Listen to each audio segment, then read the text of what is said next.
आप भी श्री राम के भक्त हैं तो हमारे चैनल को सब्सक्राइब करें और लाइक करें। रामायण की सबसे ज्यादा प्रेरित करने वाली कहानी। दोस्तों, हमारी आज रामायण की सबसे ज्यादा प्रेरित करने वाली कहानी यह बात सिखाती है कि छोटे से छोटा प्राणी यानी कमजोर से कमजोर, जिसको अपने अंदर लगता है कि मेरे अंदर तो कुछ है ही नहीं, मैं तो लायक ही नहीं हूं, वो भी विशाल काम कर सकता है। बस मनोभावना होनी चाहिए, आपके इमोशंस सही होने चाहिए। तो आइए दोस्तों, हमारे आज के इस आर्टिकल को पढ़ते हैं और अपने आप को प्रेरित करते हैं।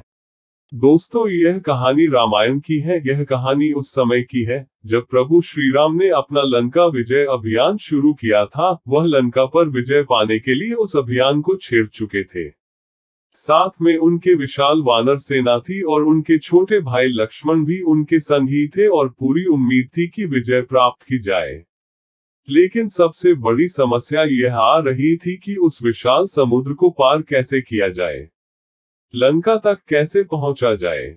उस विशाल समुद्र में ऊंची ऊंची लहरें उठकर के आ रही थी। इतनी विशाल सेना उस समुद्र को ना तो तैर करके पार सकती थी और ना ही उड़ करके पार कर सकती थी। प्रभु श्री राम ने बहुत बार प्रार्थना की, विनती की कि समुद्र देव शांत हो जाए, लेकिन उधर से कोई उत्तर नहीं मिल रहा था।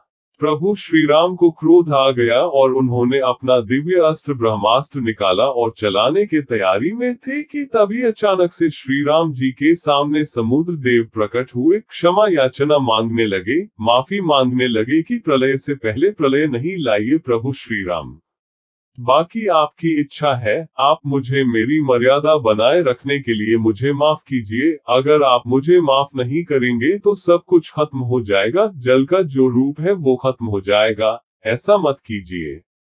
प्रभु श्री राम कहा, फिर क्या किया जाए, इसे पार करके लंका कैसे पहुंचा जाए। तो समुद्र देव ने बताया कि आपकी सेना में नल और नील नाम के दो भाई हैं, जिनको बचपन में ऋषियों ने श्राप दिया था। क्योंकि ये ऋषियों के सामान उठा उठाकर नदी में फेंक रहे थे, तो उन्होंने श्राप दिया था कि अब जो भी तुम फेंकोगे वो पानी में डूबेगा नहीं बल्कि तैरता रहेगा, तो आपको इन्हीं की मदद लेनी चाहिए। जब ये दोनों पत्थर समुद्र में फेंकेंगे तो पत्थर तैरने लगेंगे। इनके मदद से सेतु का निर्माण शुरू करवाए। जन ये सेतु का निर्माण होगा तो ये राम सेतु बनेगा, तो आपका बंधन, आपका गायन पूरी सृष्टि करेगी कि इतना विशाल काम यहाँ हुआ है। और जब ये दोनों भाई इस सेतु का निर्माण करेंगे तो मैं पूरी मदद करूंगा, उस सेतु को बांधे रखने में आपका पूरा साथ दूंगा। प्रभु श्री राम ने कहा, ठीक है, फिर यही होगा। उन्होंने अपनी सेना से कहा कि लग जाए काम पे। पत्थरों पर जय श्री राम लिखा गया, पत्थर तैरने लगे, श्री राम सेतु का निर्माण होने लगा और प्रभु श्री राम ऊपर वाले की भक्ति में भगवान शिव की आराधना में बैठ गए। तभी उन्होंने देखा कि एक छोटी सी गिलहरी उस सेतु निर्माण में अपना योगदान दे रही थी।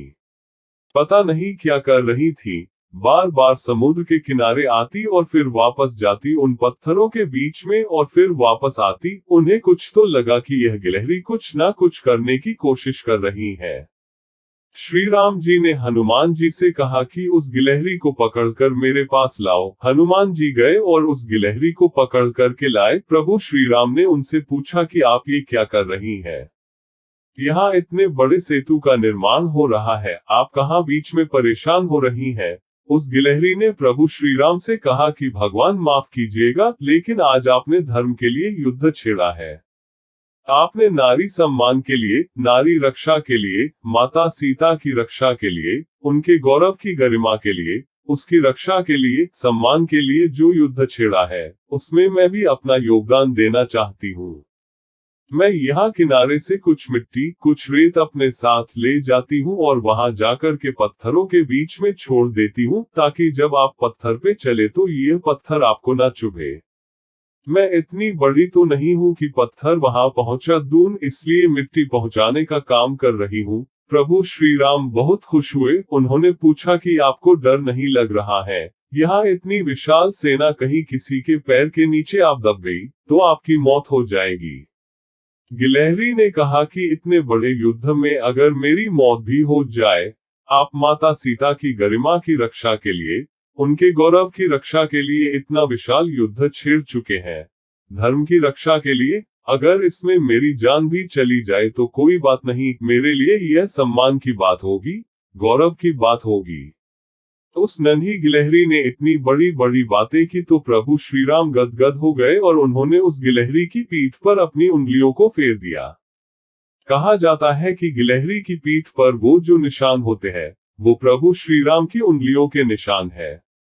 दोस्तों, यह खत्म हो गई, लेकिन यह बहुत बड़ी बात सिखाती है कि छोटे से छोटा प्राणी यानी कमजोर से कमजोर, जिसको अपने अंदर लगता है कि मेरे अंदर तो कुछ है ही नहीं, मैं तो लायक ही नहीं हूँ, वो भी विशाल काम कर सकता है। बस मनोभावना होनी चाहिए, आपके इमोशंस सही होने चाहिए।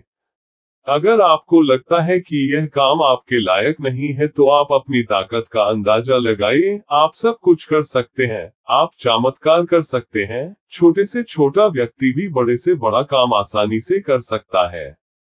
बस सही इमोशंस की, सही मेहनत की जरूरत है। और दूसरी बात, जितना हो सके उतना इस दुनिया के काम आते रहिए, औरों के काम आते रहिए, उनके चेहरे पर मुस्कान लाने का काम करते रहिए। दोस्तों, आपको हमारा यह आर्टिकल रामायण की सबसे ज्यादा प्रेरित करने वाली कहानी कैसा लगा? आप हमें कमेंट करके बताएं और लाइक करना ना भूलें।